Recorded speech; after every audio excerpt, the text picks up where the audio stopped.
Amin, saya ucapkan lembut supaya kita tidak terputus. Bahkan sekarang pun saya anggap kita terus berdoa.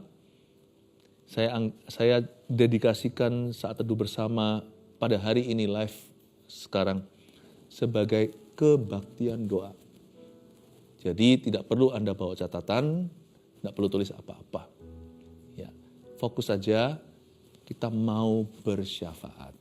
Sambil saya ajarkan, jadi hari ini saya hanya pakai ayat-ayat tertentu yang sudah kami persiapkan dan pakai ayat-ayat itu untuk berdoa syafaat. Doa bagi bangsa, itu jadi tema.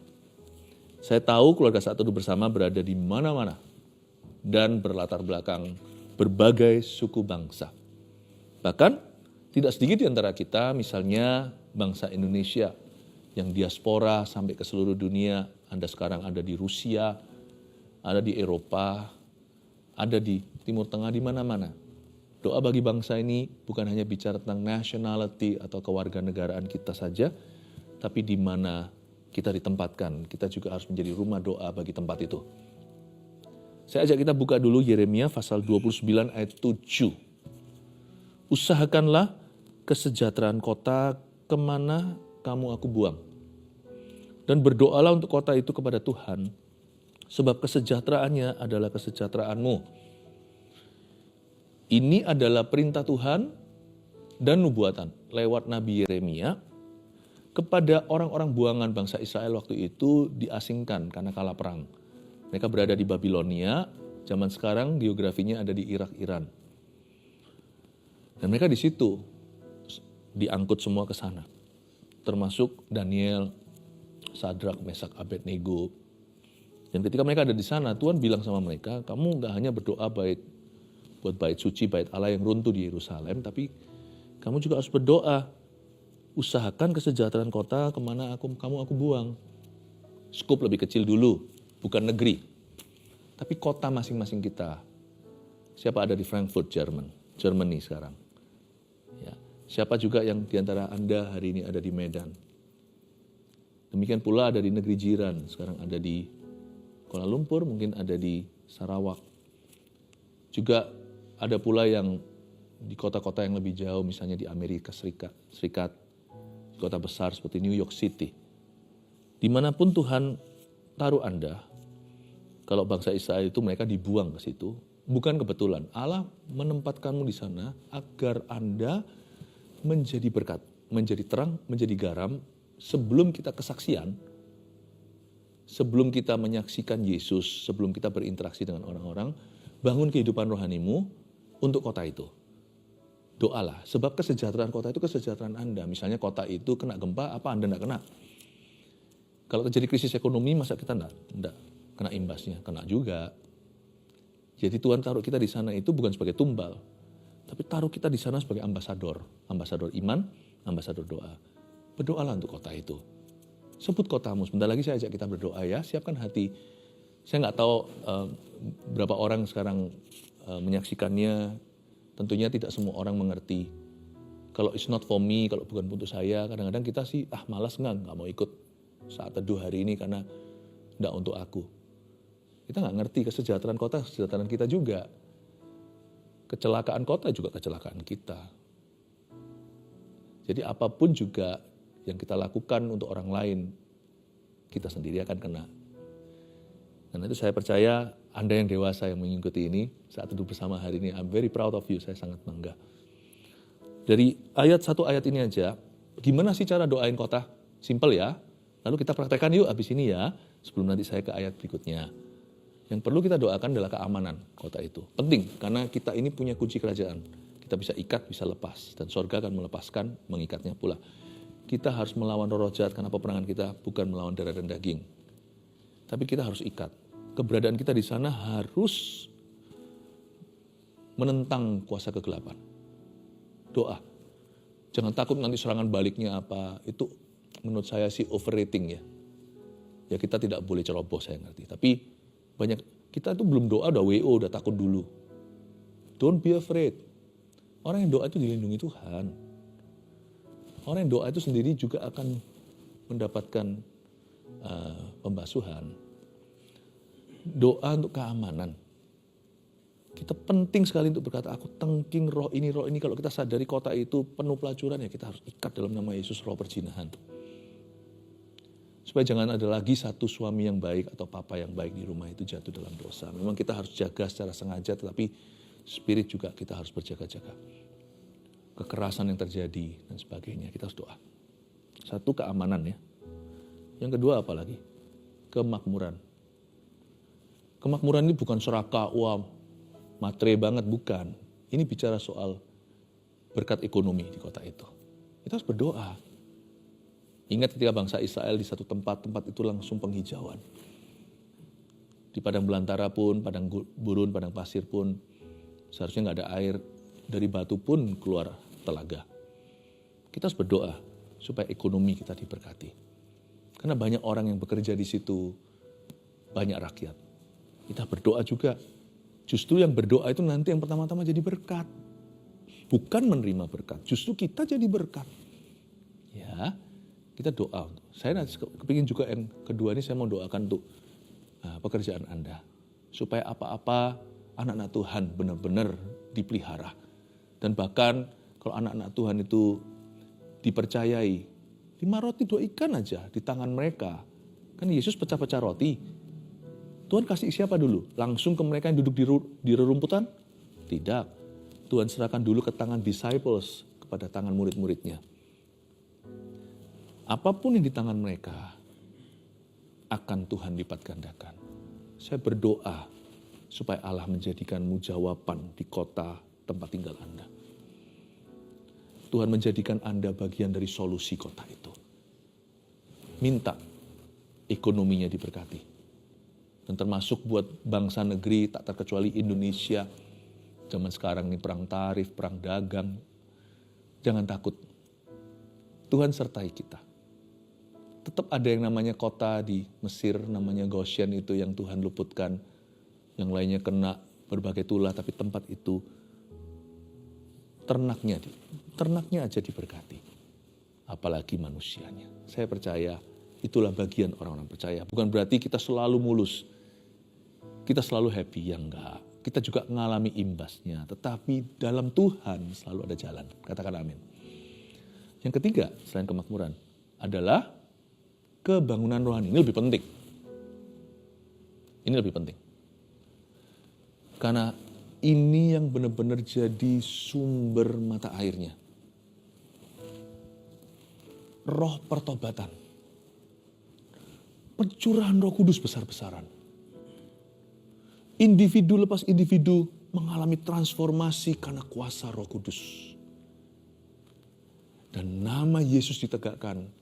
Kerajaannya datang atas setiap orang, setiap family, setiap gereja. Kita berdoa supaya salibnya ditegakkan di kota itu. Yang saya maksudkan bukan lambang salib secara fisik, tapi hadirat Allah di kota itu.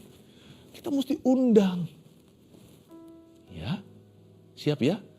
Tadi kan saya bilang gak usah catatan, gak apa-apa. Sekarang ini kita doa dulu, nanti kalau mau rerun, dengarkan lagi baru dicatat 1, 2, 3-nya, it's okay. Saya hari ini tidak provide, tidak sediakan poin sederhana seperti biasanya. Hanya ayat-ayat untuk kita berdoa. Mari kita pejamkan mata, kita berdoa untuk keamanan kota kita. Sebut kota Anda ya, saya tidak bisa menyebut kota saya, di mana saya sekarang berada, karena saya adalah MC-nya hari ini kan. Makanya saya harus netral, saya jadi orang Anda semua.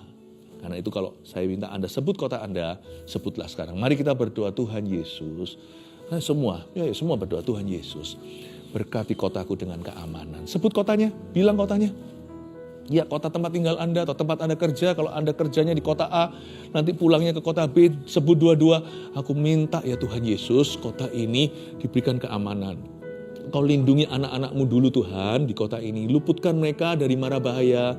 Jangan tuntun dalam pencobaan.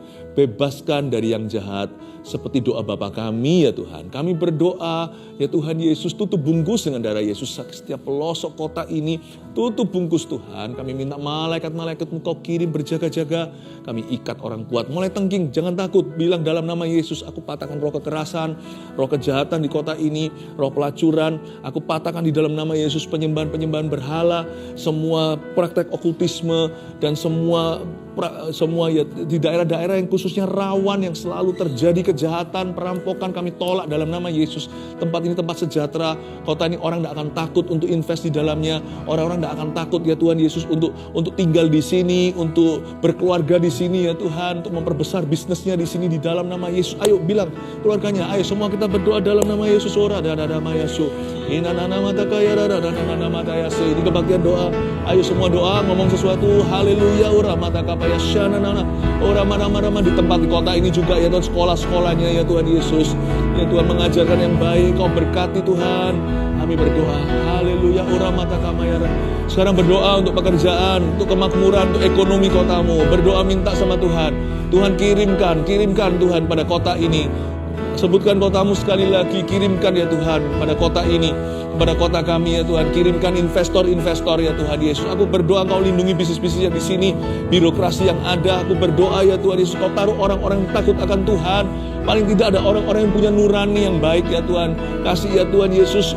Ya Tuhan Yesus, tempat ini keamanan untuk mereka bisa menaruh modal di sini. Lowongan pekerjaan ciptakan di dalam nama Yesus. Kirim Tuhan orang-orang yang dalam mimpi Tuhan bicara, taruh di situ, buka pabrik di kota itu atau buka toko di sana dalam nama Yesus. Kirimkan pelanggan dalam nama Yesus. Kirimkan orang-orang yang pendatang. Kirimkan ya Tuhan koneksi-koneksi, bukakan Tuhan kota ini ya Tuhan, secara dalam roh kami percaya ya Tuhan Kau akan konekkan ya Tuhan, membuat network jaringan dengan kota-kota yang lainnya, bangsa-bangsa lainnya. Bless this nation, bless this city in Jesus name. Ya kita berdoa untuk kebangunan rohani, lebih penting doakan setiap gereja yang ada di sana, khususnya gereja-gereja yang betul-betul influential di situ, gereja-gereja yang menjadi trendsetter, gereja-gereja yang menjadi gereja yang seolah-olah gereja yang memimpin di dalam kebangunan rohani, dan gereja-gereja lainnya. Mari kita berdoa untuk tubuh Kristus di dalam nama Yesus. Setiap kota sebut di dalam nama Yesus, sebut gerejamu juga, apa yang menjadi di tempat rumah Tuhan yang Tuhan percayakan di dalam hidupmu. Ayo berkati, ayo kita doakan dalam nama Yesus. Kami minta kebangunan rohani. Every church mengalami revival di dalam tubuhnya. Kami berdoa Tuhan supaya program-program gereja itu bukan justru membuat rumit, tapi membuat easy, orang bertumbuh, membuat mudah, menjadikan mudah untuk bangsa-bangsa, suku bangsa dimuridkan. Aku berdoa Injil diberitakan, tempat ya Tuhan di rumah-rumah Tuhan semarak dengan hadirat-Mu dan pujian. Aku berdoa orang-orang Kristen, anak-anak Tuhan di kota ini, ya Tuhan Yesus, benar-benar taat pada amanat agung dan membawa Injil sampai jauh, sampai ke setiap pelosok kota itu. Aku berdoa, curahkan, mari kita berdoa untuk Tuhan mencurahkan roh pertobatan. Come on, kita berdoa untuk roh pertobatan. Kita minta Roh Kudus dicurahkan habis-habisan, benar-benar dengan leluasa, dicurahkan besar-besaran di kota itu, menyeluruh. Mimpi dan penglihatan terjadi, orang-orang dilawat sama Tuhan dalam tidurnya, dalam mimpinya. Waktu dia bangun ketemu teman, terjadi yang namanya divine timing, terjadi koneksi-koneksi ilahi yang Tuhan tentukan, seperti Cornelius ketemu Petrus. Terima kasih Tuhan dalam nama Yesus. Oh ramadakaya bata, iya ramadakamaram. I pray untuk revival kota kami di dalam nama Yesus. Terima kasih Bapa di sorga. Haleluya. Oh haleluya. Haleluya. Anda boleh buka mata Anda. Doa itu gak usah fasih lidah. Kita ngomong aja apa yang kita rasakan. Tuhan tahu kok. Asal dari hati. Bahkan Tuhan bisa baca sesuatu yang tidak kita taruh dalam kalimat. Tadi semuanya tidak scripted. Gak ada catatan. Doa itu hubungan hati dengan Roh Kudus. Doakan terus ya. Harus begitu doanya. Jangan doanya just bless me, bless me. Saya jadi ingat kata Tuhan kata Mordekai kepada Esther. Ini baru minggu kemarin di GMS Surabaya Barat saya ajarkan tentang Ratu Esther. Mordekai, papa asuhnya, mentor rohaninya, beritahu sama dia, kamu jangan kira ya kamu ada di istana, kamu selamat sendirian. Karena musuh Israel hendak memunahkan hendak memusnahkan satu bangsa. Tapi sang ratu di zona nyaman dan dia tidak mau meresikokan segala sesuatu. Dia bilang, kamu jangan kira. Kamu jangan kira. Kalau kamu doanya hanya bless me, kamu akan binasa duluan. Justru karena kamu ada di istana itu kamu kena dulu. Ya. Ingat Bapak, Ibu, Saudara, keluarga saat itu yang saya kasih. Ketika kita melemparkan roti atau blessing itu kota negara kita. Bisa jadi ada apa-apa. Rumahmu satu yang berdiri sendiri. Karena Tuhan, karena di situ adalah konsulatnya. Konsulatnya sorga. Siapa kehilangan nyawanya memperolehnya. Siapa justru takut kehilangan nyawa malah hilang gak keruan. Ayat berikutnya ya. Yehezkiel pasal yang ke-22 ayat 29 dan 30. Yehezkiel 22, 29 sampai 30. Penduduk negeri melakukan pemerasan dan perampasan, menindas orang sengsara dan miskin, dan mereka melakukan pemerasan terhadap orang asing bertentangan dengan hukum. Aku mencari di tengah-tengah mereka seorang yang hendak mendirikan tembok atau yang mempertahankan negeri itu di hadapanku, supaya jangan kumusnahkan. Tapi aku tidak menemuinya. Coba lihat itu. Kita lihat kenapa kutuk yang terjadi dan bukan berkat. Saya ajak kita untuk menginvestigasi. Di dalam alam roh saat kita berdoa, kita harus mengerti musuh-musuh kita. Dan musuh kita itu bukan melawan darah dan daging. Kita tahu bahwa ada perbuatan-perbuatan tertentu yang telah menyebabkan kutuk negeri. Kita jangan salahkan orang karena orang itu adalah tawanan. Manusia itu melakukan kehendak iblis karena mereka adalah budak dosa. Tugas kita besar, tugas kita berat. Tetapi kita bisa. Tapi pahami dulu prinsipnya. Kita lihat ayat 29. Penduduk negeri. Bicara tentang satu bangsa bukan hanya kota. Melakukan pemerasan dan perampasan. Melakukan pemerasan itu pada orang yang tidak bersalah. Perampasan itu berarti ambil apa yang bukan miliknya. Bagaimana Tuhan bisa memberkati tanah kalau orang-orang yang tinggal di atasnya itu melakukan hal-hal yang keji di mata Allah. Lalu bukan hanya itu, menindas orang sengsara lagi dan miskin. Jadi justice atau keadilan tidak dilakukan. Yang namanya justice, keadilan tidak pernah terpuaskan. Menindas orang sengsara dan miskin. Dan mereka melakukan pemerasan terhadap orang asing. Bertentangan dengan hukum. Terjadi pemerasan terhadap orang asing. Terjadi bully-bulian terhadap minoritas. Kita harus melihat itu. Termasuk di dalamnya bisa jadi pengikut Kristus. Nah, kita nggak boleh berkata, tahu rasa sekarang, Tuhan hukum kamu. Nggak boleh. Tugas kita bersyafaat. Kita tidak boleh punya roh penghakiman. Roh yang kita harus miliki adalah belas kasihan. Karena kesejahteraan kota dan negara adalah kesejahteraan kita. Tapi mari kita lihat dulu teorinya. Kalau satu tempat itu melakukan penindasan terhadap orang-orang asing, yaitu kaum minoritas yang tidak terbela, tidak bisa terdengar suaranya. Tuhan itu maha cemburu dan dia akan melihat itu dan akan membalaskan. Karena itu tanah tidak bisa mengecap berkat, tidak bisa menyerap berkat pula. Karena bertentangan dengan hukum. Apa yang kita harus lakukan sebagai orang Kristen salah satunya adalah kita berdoa, Tuhan, forgive them, ampuni mereka. Seperti Abraham yang bersyafaat bagi Sodom dan Gomora. Kalau ada 10 Tuhan. Kalau ada 50 Tuhan, mulai dengan 50 dulu. Aku akan melepaskan mereka. 40 Tuhan, aku akan meluputkan. 30, 20 turun terus. Kalau ada 10 terakhir, udah. Ini adalah harga akhir. Kalau ada 10 aja orang benar di kota ini, Tuhan jangan bakar. Tuhan kata, baiklah. Baik loh Tuhan itu, Sodom Gomora itu 10 aja nggak ada.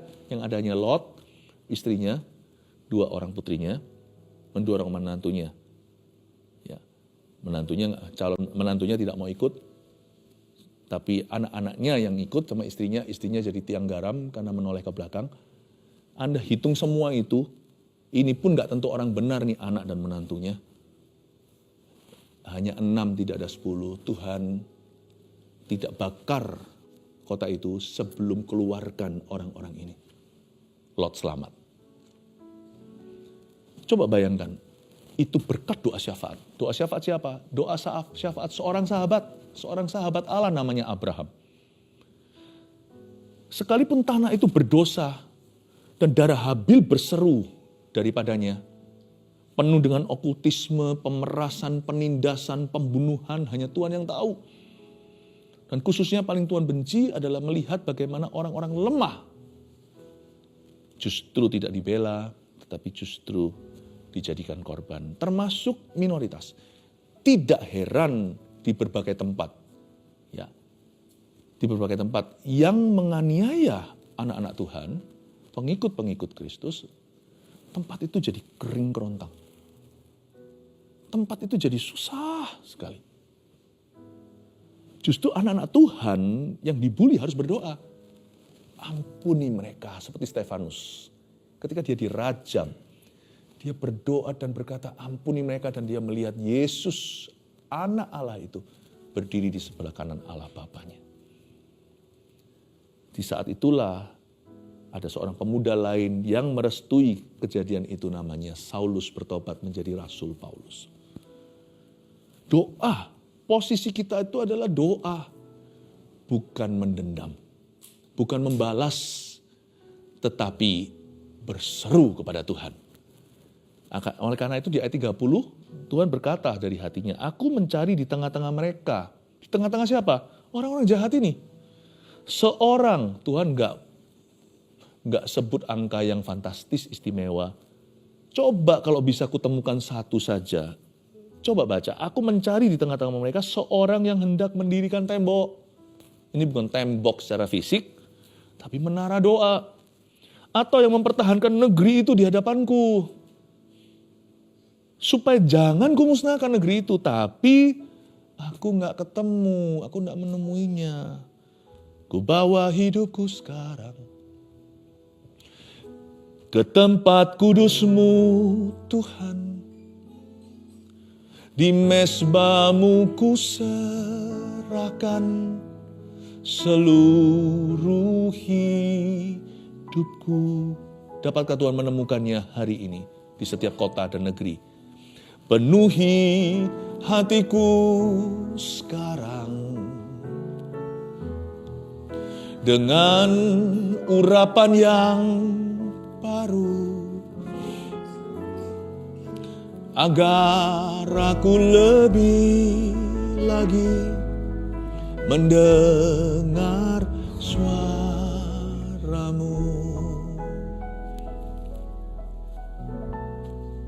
Jadikan aku, Tuhan, rumah doa-Mu. Akulah tembok itu, Tuhan, agar semua suku bangsa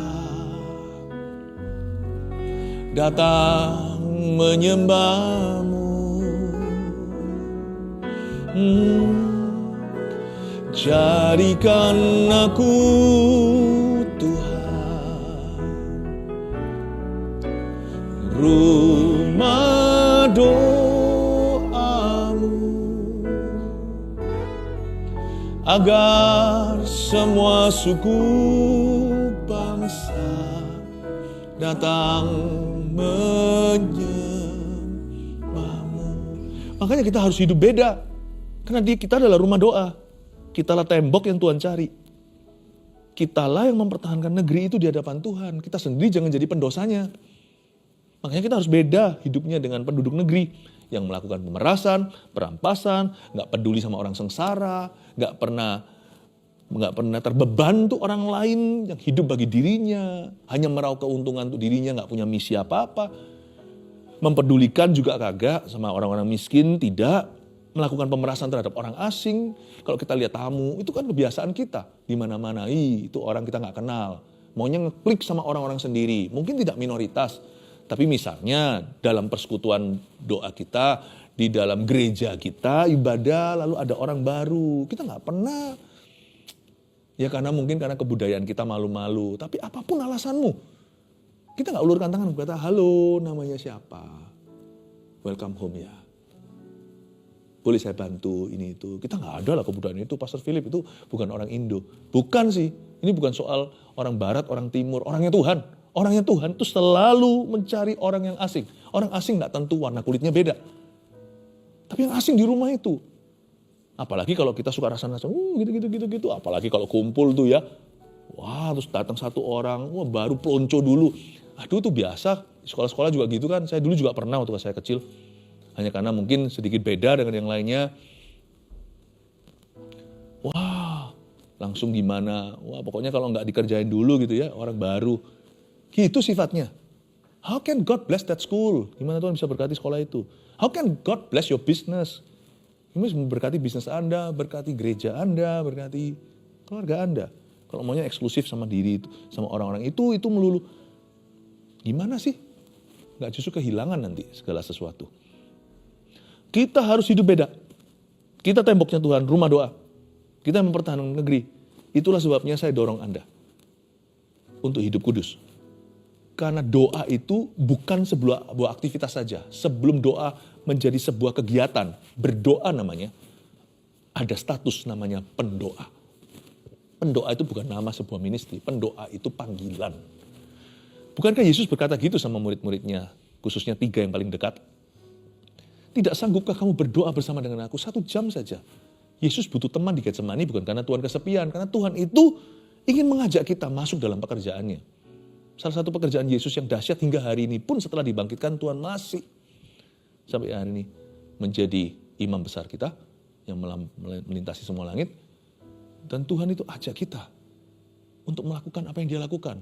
Bukan hanya mujizat, bukan hanya mendoakan, bukan hanya melakukan amal sosial, bukan hanya memberitakan Injil, tetapi salah satu perbuatan pekerjaan Tuhan yang terus hari ini kita bisa lakukan adalah berdoa syafaat. Berdoa syafaat tidak perlu fasih, bukan untuk show off, bukan untuk ditunjukkan ke orang, tapi untuk tertuju ke Tuhan. Asal hatimu terbeban, Tuhan dengar itu, kata-kata belepotan kita. Sebelum doa itu jadi kegiatan, doa itu ada namanya pendoa, itu statusnya. Pendoa mesti beda. Kalau kita mau jadi dokter ya jangan jadi pasien dulu. Dulu pasien, tapi jangan pasien melulu. Gimana kita operasi kalau kita sendiri sakit mah? Gimana kita operasi kalau kita sendiri pingsan? Kita harus hidup dalam kekudusan. Saya ingatkan semua Anda, kita termasuk saya, kita harus hidup in holiness, deliberately secara sengaja. Hidup dalam kekudusan. Supaya apa nanti? Supaya doa-doa kita itu mengubahkan. Semoga sebelum kita semua suatu hari dipanggil Tuhan, ada beberapa Sodom Gomora yang diselamatkan. Kalau Sodomnya nggak bisa selamat, ada beberapa Lot yang kita bisa selamatkan. Iya kan? Itu kan karena Abraham. Kita nggak bisa selamatkan dunia ini. Dunia ini kita tahu kok ujungnya kemana, coba lihat kitab Wahyu. Tapi sementara kita ada di sini, masih ada Lot-Lot yang kita bisa selamatkan. Saya percaya itulah fungsi daripada seorang tembok yang Tuhan ingin dirikan.